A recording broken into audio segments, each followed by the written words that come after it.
So once you have the Automower powered on and you see those two flashing bluish white colored bars right there, then you got to go ahead and you have to connect it to the Autocheck program. Get the laptop in front of here, and let me come in for the other way. You can see we have our 435X right there, and we're going to go ahead and connect to it. And we have got a ton of updates that we're going to have to do to this thing before we can start using it. So we'll connect to this through Bluetooth.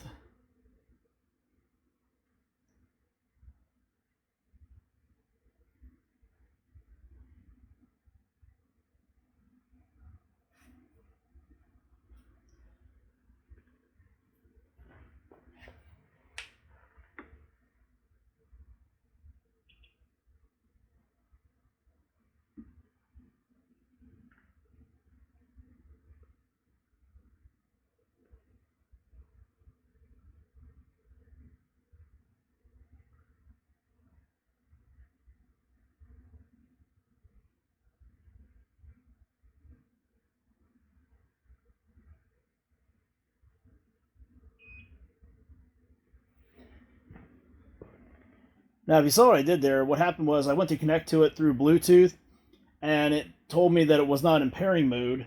So I held down the jog wheel there. I got a double chirp out of it to tell me that it was in pairing mode, and then I was able to actually pair up to the 435X, and it beeped again once it connected.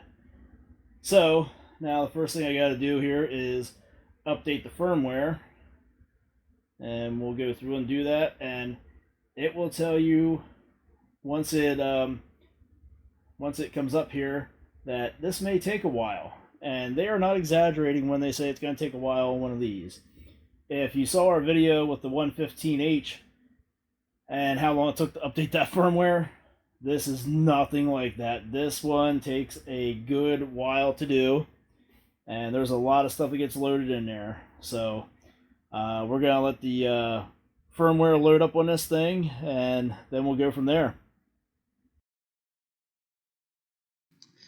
Look at those progress bars just flying by. You're probably thinking, well, you said this was going to take a good while to do. You made it sound like it was going to take forever for this software to upload. Well, we actually sped this up 1,000 times.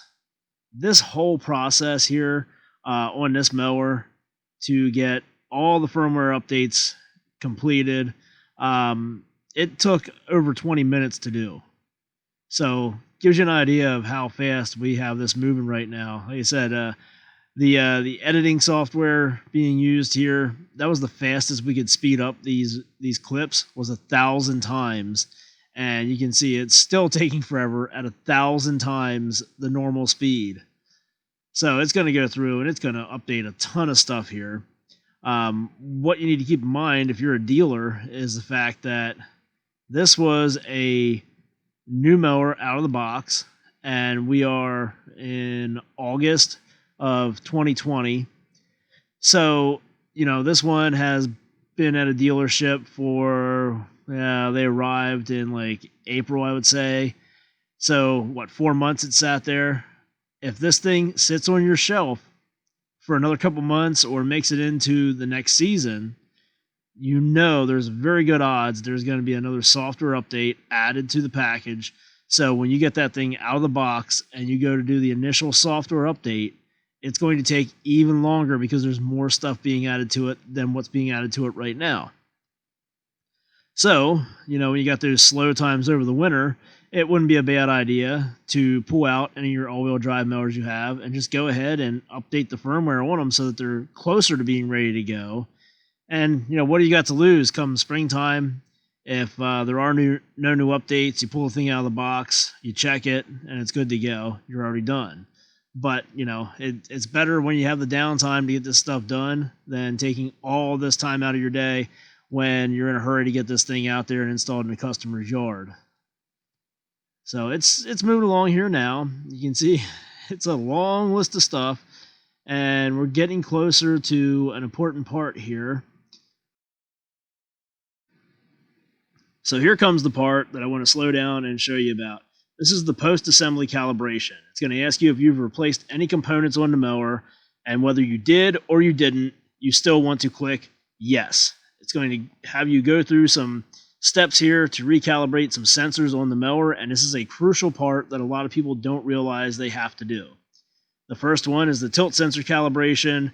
Very simple. Just have the mower sitting on a flat, level surface and click OK once it is nice and level. Then you're going to align your angular sensors. Pretty simple there. Just hit OK once the front is in line with the back of the mower. Then you have to activate your front collision sensor, and you can see here it's showing you how it should be done. So you want to push in on the front there until that activates on Autocheck. So sometimes this takes a couple tries to get it just right. Then you're going to move on to the rear, and it's showing you here how they want you to activate the rear collision sensor, and you just follow the instructions like the video shows there, and there we go. The rear collision sensor is activated.